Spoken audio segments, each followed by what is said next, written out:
Amém, irmãos? Como é bom podermos ter essa relação com Deus. Deus, na sua grandeza, nos dá todo o direcionamento. E a palavra de Deus, ela é atual. Ela nos fala, ela nos conta a história, ela nos fala do futuro, ela está sempre presente. Quando nós vemos coisas acontecendo e às vezes falamos, nossa, vai acontecer isso? A palavra de Deus nos traz todas essas questões mundiais que infelizmente estão acontecendo, mas a palavra de Deus já prediz isso. Nós vamos ficar aqui discutindo o futuro? Não, porque o futuro nos é dado na palavra de Deus como promessa. Promessa de quê? De vida eterna. Aqueles que aceitaram Jesus como Salvador. É isso que a palavra de Deus nos orienta e nos dá. Então, qual é o nosso papel? É no presente, é viver o presente na dependência do Espírito Santo. Esse é o nosso papel. Não ficar pensando lá na frente. Mas é importante nós olharmos para a história, porque a palavra de Deus, ela é atual. E para ser atual, ela conta fatos históricos que nos ajudam a entender e a compreender como o plano de Deus é perfeito. De como Deus conduz a história, de como Deus conduz o seu povo. E para deixar claro que Ele vai cumprir o que prometeu. Nós não podemos duvidar disso. E Deus, na sua grandeza, Ele faz isso. Ele nos mostra. Ele não coloca as histórias na Bíblia para nos colocar medo, para nos dar insegurança, mas para nos mostrar, por exemplos vivos, de que Ele cumpre o que Ele promete. Então não tenhamos dúvida disso. E eu vou contar um pouquinho uma história. A história, ela é curta, ela envolve metade de Gênesis, Êxodo todo e Números. Mas eu vou pular a genealogia, fiquem tranquilos. Estou brincando. Mas assim, eu achei interessante olhar para isso, baseado nesse tema que o Espírito Santo colocou no meu coração, nesse texto, que nós vamos chegar no texto da mensagem. Mas antes eu quis olhar um pouco para essa história. Porque eu comecei a ler o texto e comecei a ver a grandeza de Deus, como Deus direciona todas as coisas. E eu comecei a relembrar uma história, parte dela, como Deus foi agindo. Deus, no Antigo Testamento, agia diretamente, de forma diferente. Ele falava direto com o povo, com o seu povo, e ele então usava profetas ou pessoas escolhidas por ele para levar a sua mensagem ao povo. E nós vamos ali, a partir do versículo 37, capítulo 41 de Gênesis, vocês não precisam abrir, eu vou falar rapidamente a história, como eu falei. Então, o momento histórico que vocês já devem saber, quem leu, quem não leu, depois comece a ler ali Gênesis, a partir do versículo 40, do capítulo 41. A história de José. O momento histórico é o momento em que José já está posto como governador do Egito. Ele passou por poucas e boas, quem conhece a história, né? O que José sofreu para chegar até aquele ponto, mas tudo tinha um propósito. E José chegou naquele ponto, então, no momento que existia muita fome, e que existiria miséria, fome, seca, e Deus usou esse momento, Deus usou José para que ele trouxesse então toda a sua família, todos os seus irmãos, toda a casa para morar no Egito, onde ele mesmo havia traçado um plano para o faraó para que não se faltasse comida. Não podemos esquecer que existia a promessa. Se nós voltarmos um pouquinho na história, não vou voltar para me alongar, Deus fez a promessa para Abraão, de que a partir dele aconteceria o quê? Era o povo escolhido, e que eles teriam, sai e vá para a terra prometida. Essa era a promessa, que passou para Isaac e que estava no momento ali com Jacó, e que depois deu-se sequência com o povo de Israel.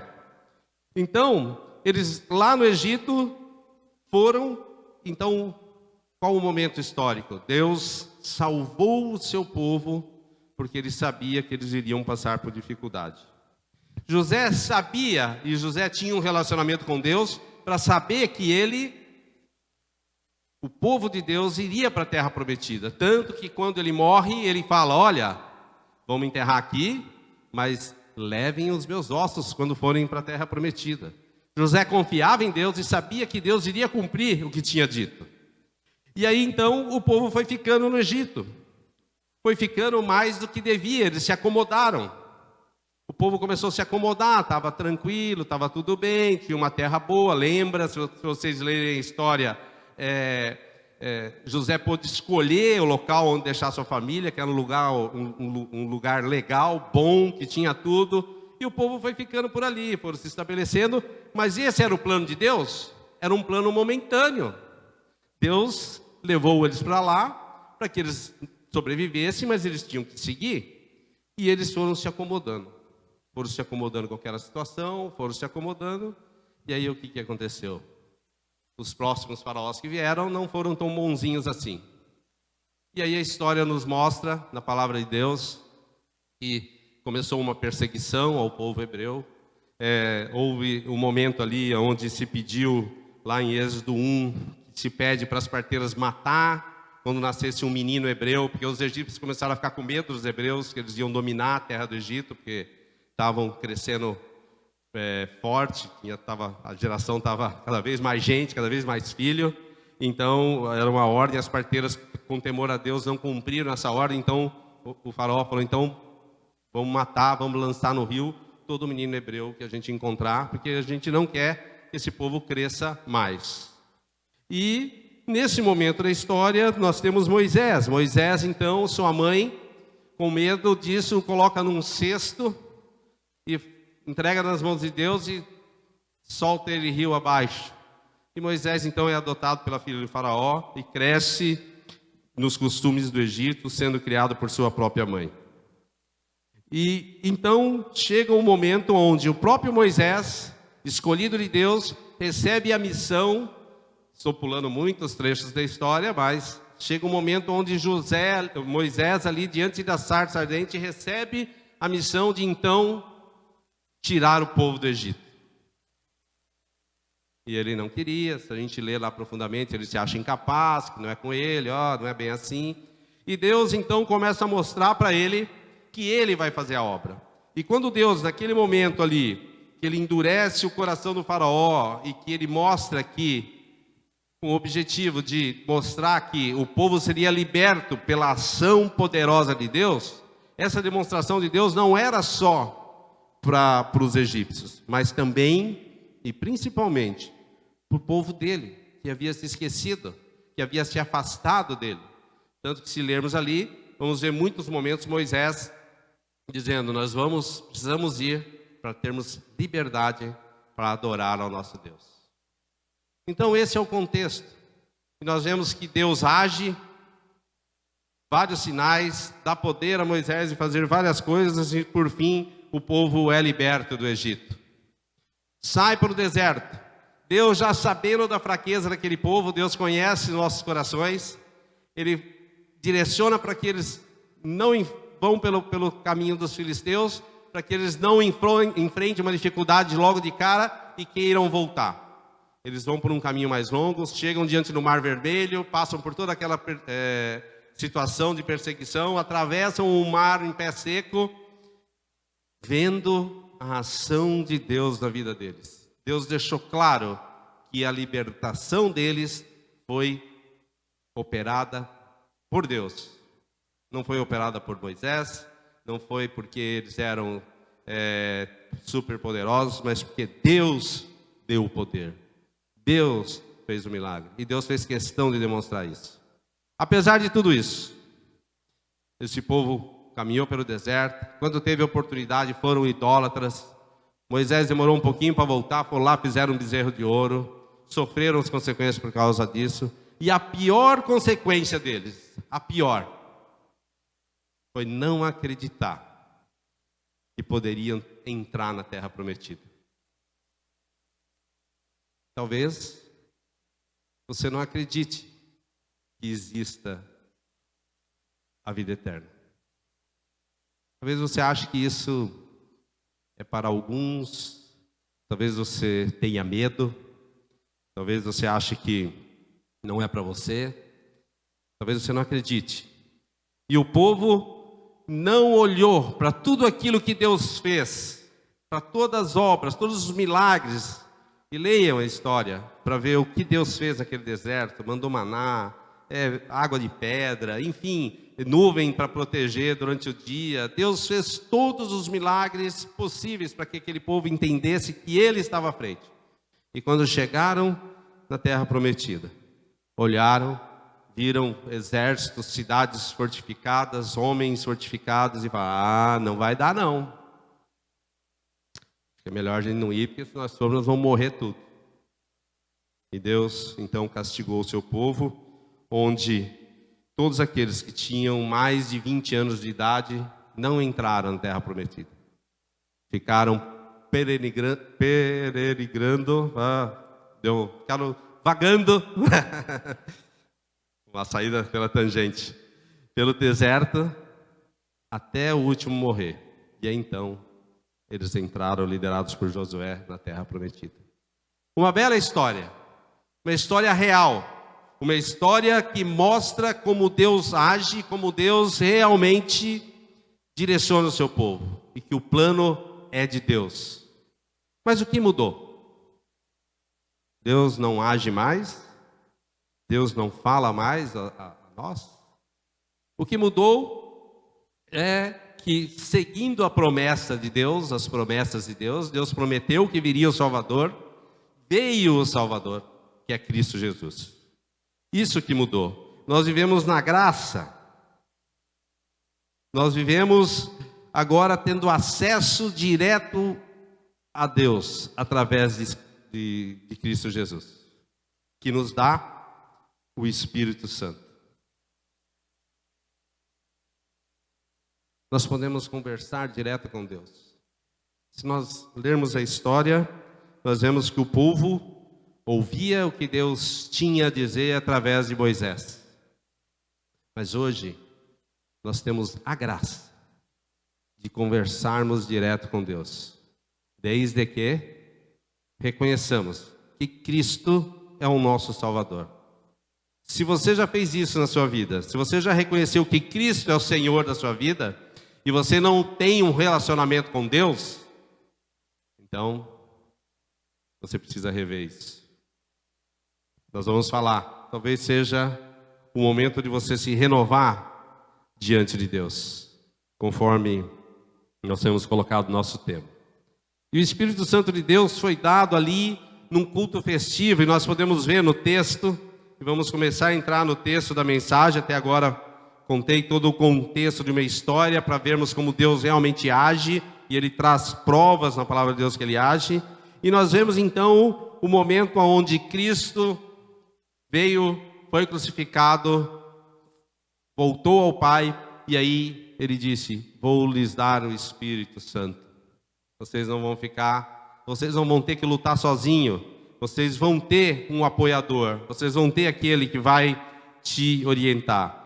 E um pouquinho na frente no texto ali, em Atos 2:14, deve ter sido um momento emocionante, aquele onde o dia de Pentecostes, o Espírito Santo desce ali, as pessoas cheias do Espírito Santo começam a louvar e glorificar a Deus, um momento muito maravilhoso pelo que nós lemos, e aí tão maravilhoso que as pessoas começaram a achar que estava todo mundo embriagado. E ali em Atos 2, já pouco à frente desse texto, 2, versículos 14 e 17, primeira parte, diz o seguinte: então Pedro levantou-se com os 11 e em alta voz dirigiu-se à multidão: homens da Judeia e todos os que vivem em Jerusalém, deixem-me explicar-lhes isto, ouçam com atenção, esses homens não estão bêbados, como vocês supõem. Ainda são 9 horas da manhã. Pelo contrário, isto é o que foi predito pelo profeta Joel. Nos últimos dias, diz Deus, derramarei o meu Espírito sobre todos os povos. Amém, irmãos? Deus cumpre a sua promessa. E Deus nos dá o Espírito Santo para ser o nosso apoiador, porque Deus conhece os nossos corações. Deus sabe o quanto somos fracos. Deus sabe o quanto nós desistimos fácil. Isso Ele mostra na história. Como Ele conduziu o povo, como a gente poderia mostrar muitos outros trechos da Bíblia, de como Deus age, porque Ele sabe da fraqueza do coração. Ele sabe que nós, quando tudo está certo, quando tudo está bem, a nossa tendência é nos afastarmos de Deus. É triste isso, mas é muito comum. É muito comum. Muitas vezes pedimos a bênção e quando recebemos, nós colocamos em modo avião e começamos a diminuir o nosso relacionamento com Deus. Porque relacionamento com Deus não é estar aqui no culto, não é estar assistindo a live todo domingo. Isso não é relacionamento com Deus. Isso é uma consequência. Isso é uma consequência da sua relação com Deus no seu dia a dia, no seu momento ali de estar se colocando diante de Deus, porque o Espírito Santo de Deus fala. Nós vimos na história que Ele falou através de Moisés com o povo. Hoje, o Espírito Santo nos fala através da palavra. Se nós não lermos a palavra, nós não vamos conhecer a Deus. Se nós não nos colocarmos em oração diante de Deus, nós não vamos ter um relacionamento, nós não vamos conversar com Deus. Se nós não tivermos comunhão com os irmãos, nós não vamos nos ajudar mutuamente, como diz a palavra de Deus. Então, isso é o momento que nós vivemos hoje, diferente daquele momento na história. Tudo tem seu momento. E o mesmo Espírito que nos faz, nos move a reconhecer que Jesus é o Salvador. Porque é isso que acontece. Qual é a minha ação? A minha ação é simplesmente dizer assim, eu quero. Quem faz a transformação é o Espírito Santo. O nosso papel na salvação é abrirmos a nossa vida e deixar o Espírito Santo agir. E nós, muitas vezes, nem isso estamos fazendo. E o mesmo Espírito que transforma, o mesmo Espírito que está com a gente, sendo o nosso apoiador, é o mesmo Espírito que nos dá os dons. Eu não vou falar detalhadamente dos dons, mas esse texto ele é muito importante porque ele nos traz à luz algumas questões que eu gostaria de destacar. Lá 1 Coríntios 12, do versículo 1 ao 11, nós vemos um momento em que Paulo está falando à igreja de Corinto.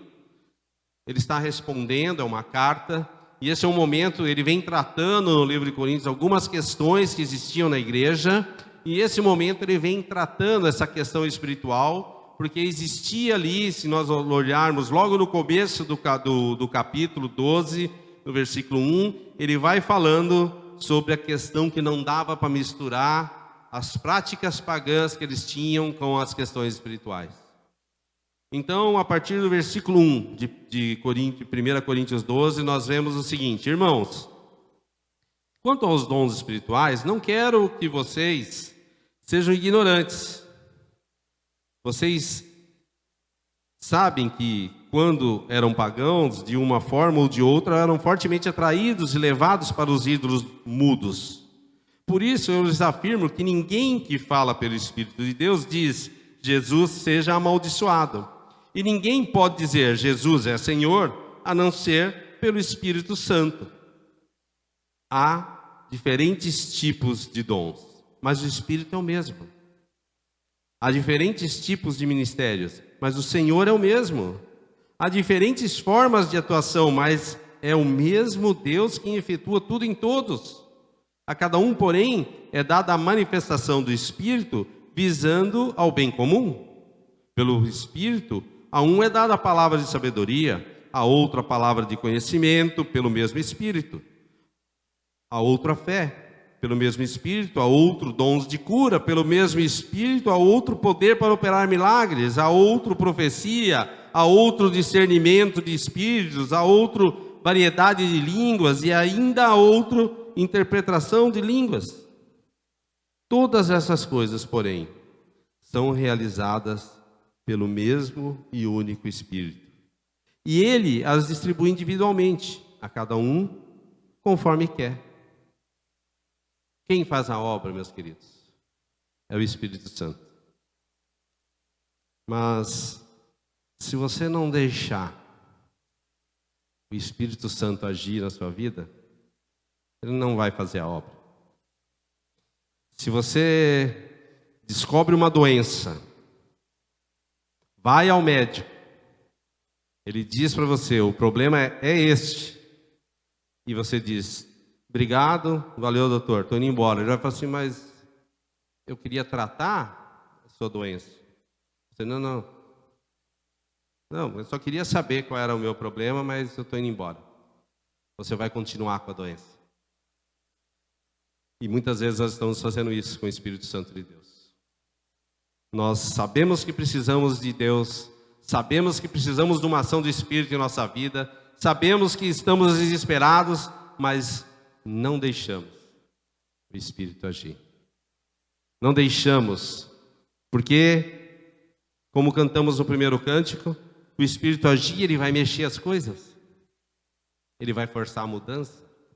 Talvez você tenha que deixar alguns atos, como os irmãos aqui de Corinto, eles tiveram que entender um pouquinho que não dava para eles continuar com os ídolos e adorar o Senhor. Isso deve ter causado algumas dificuldades para eles lá. Talvez você tenha alguma dificuldade e por isso você não quer deixar o Espírito agir.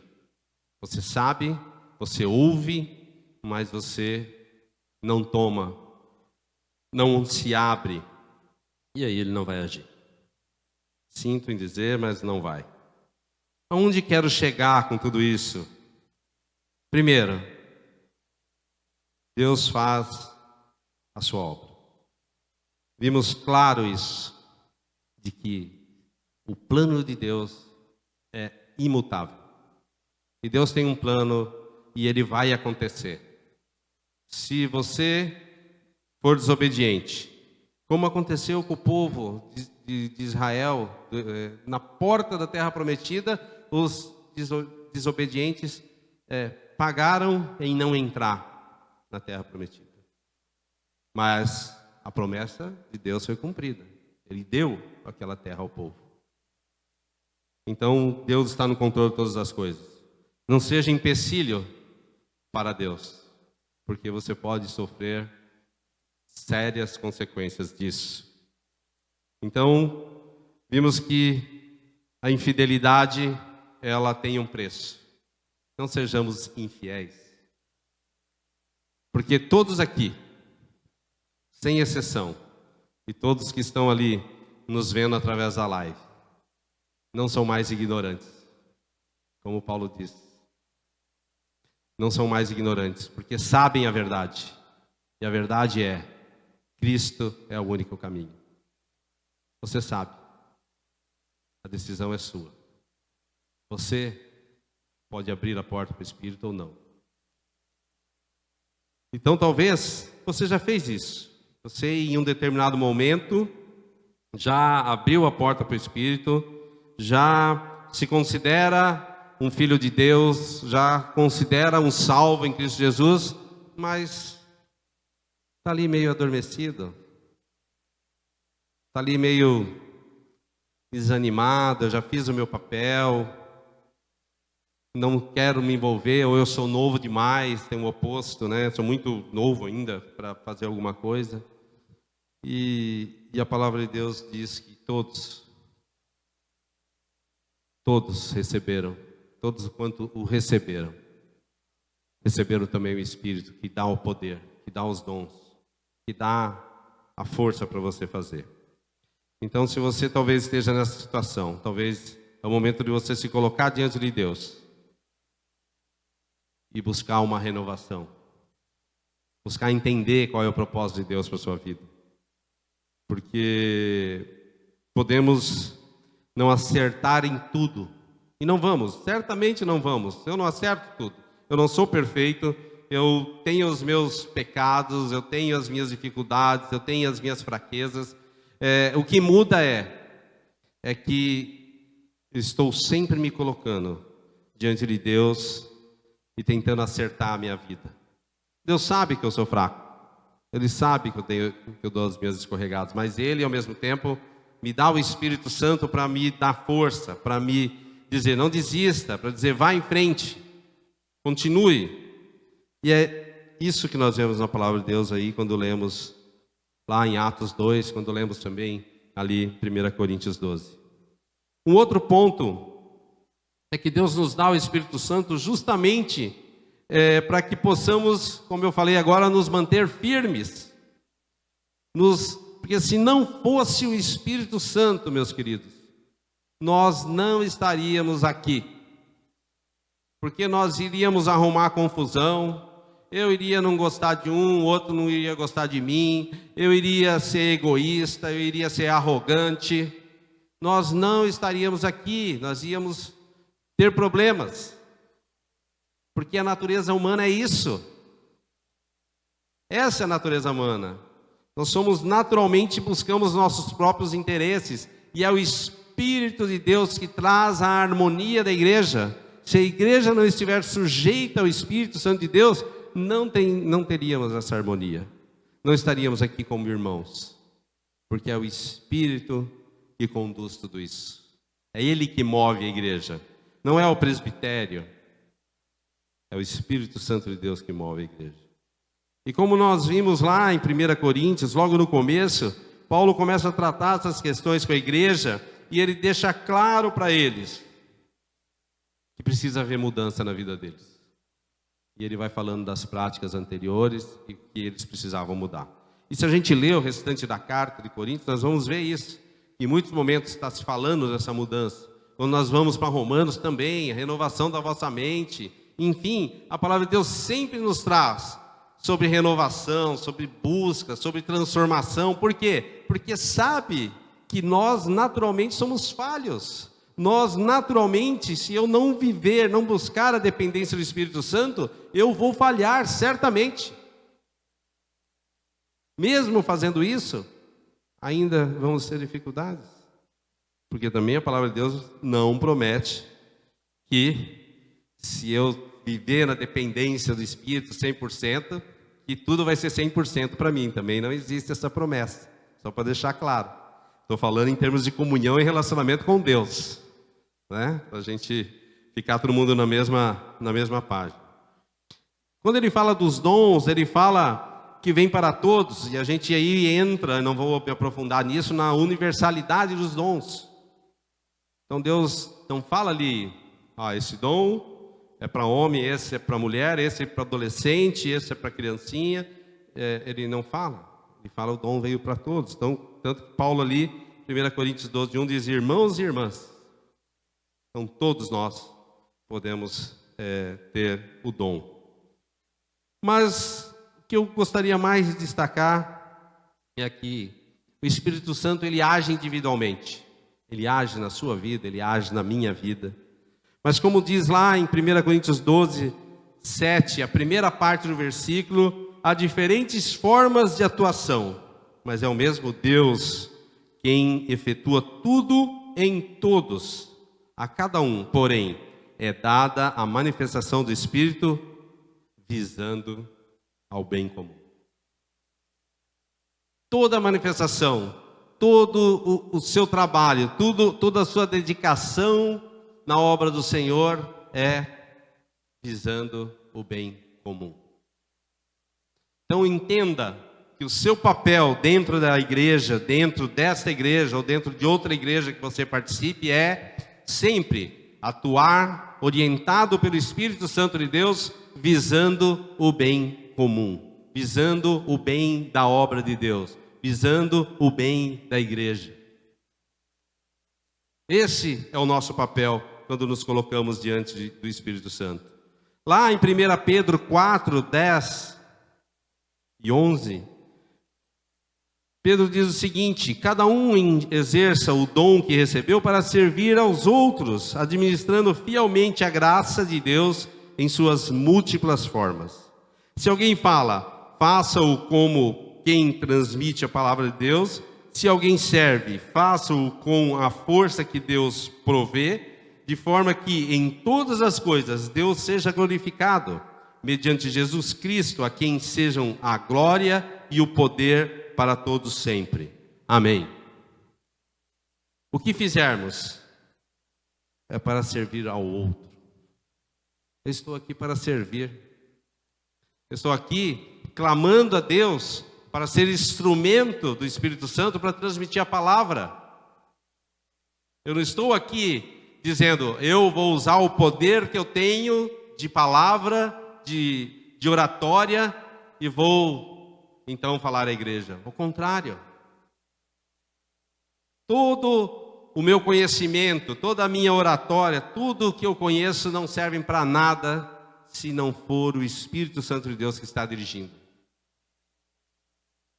Se não for o Espírito Santo de Deus que está agindo em seu coração.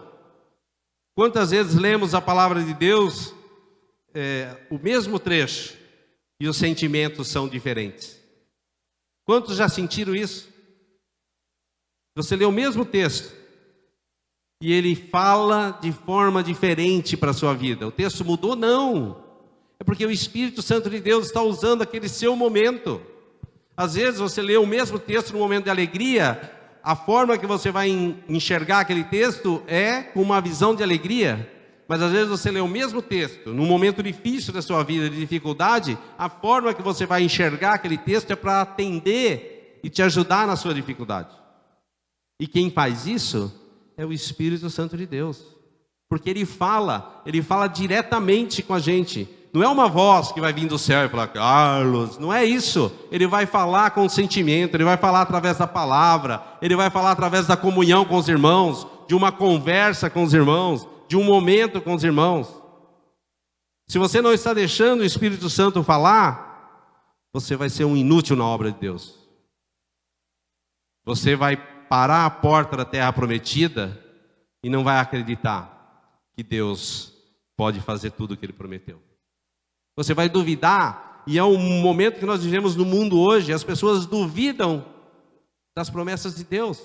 Elas duvidam da vida eterna. Elas acham isso balela. As pessoas acham que não existe outra vida. Como pensam pequeno? Imaginar que a nossa vida é aqui, é isso. Então cabe a você, meu irmão, meu amigo, se você não conhece, não tomou a decisão ainda de Cristo, cabe a você essa decisão de deixar o Espírito Santo falar, porque Ele fala. E eu acredito que, superando a vergonha, se eu desse a oportunidade, para muitos aqui poderiam dizer momentos que sentiram o Espírito Santo falando pessoalmente. Quantos aqui já sentiram isso? Fala lá, amém. Quantos já sentiram? Amém, irmãos. É isso. O Espírito fala. Ele fala. Você só precisa ouvir. Estamos buscando realmente ouvir o Espírito Santo de Deus? O ouvir implica em praticar. Se você diz, eu ouço, estou ouvindo, não, claro, ouço. Mas se você não pratica, você não está ouvindo. É tipo aquela, quando a gente fala com o filho, né? A gente percebe quando ele está ouvindo e quando ele não está ouvindo. Os professores aí sabem na classe qual aluno está ouvindo e qual não está ouvindo. Né? Sabe qual aluno está realmente ouvindo, preocupado, e qual o aluno que está lá, assim, como uma planta, né? Pensando sei lá o quê. Então, se você está realmente ouvindo o Espírito Santo a falar em sua vida, essa conversa precisa se tornar uma prática. Porque senão você não está ouvindo. Se buscamos uma renovação como colocamos ali, vamos celebrar, renovar, consagrar, nós precisamos deixar o Espírito Santo agir, meus queridos. Porque não haverá nada, não haverá celebração, não haverá renovação, não haverá consagração se não for através do Espírito Santo de Deus. Podemos fazer vários movimentos, podemos usar nossas ideias, nosso conhecimento, nossa tecnologia, mas se não for através do Espírito Santo de Deus, nada vai mudar. Porque é Ele que faz a obra na igreja. E eu peguei uma frase, aquelas coisas interessantes, eu estava ali zapeando no meu Instagram e veio uma frase que o Saião colocou ontem, eu acredito. E ela diz o seguinte: viver pela fé é ouvir a palavra divina. Viver sem ansiedade e prosseguir com confiança. É aguardar a ação de Deus e caminhar com esperança. É isso que é viver pela fé.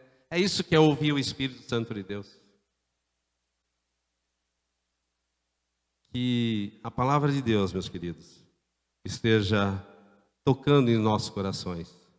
E que a gente realmente possa estar colocando nossas vidas diante de Deus. Que possamos realmente entender a nossa situação diante de Deus. E isso, a palavra de Deus nos fala tanto sobre isso, porque é uma preocupação de Deus conosco. Deus nos ama, ao ponto que deu seu Filho para morrer por nós. Então Deus conhece os nossos corações, e por isso Ele age, e por isso Ele realmente nos dá o Espírito Santo para que Ele fale a cada um de nós, para que a gente contribua para o bem comum da igreja. Amém, irmãos?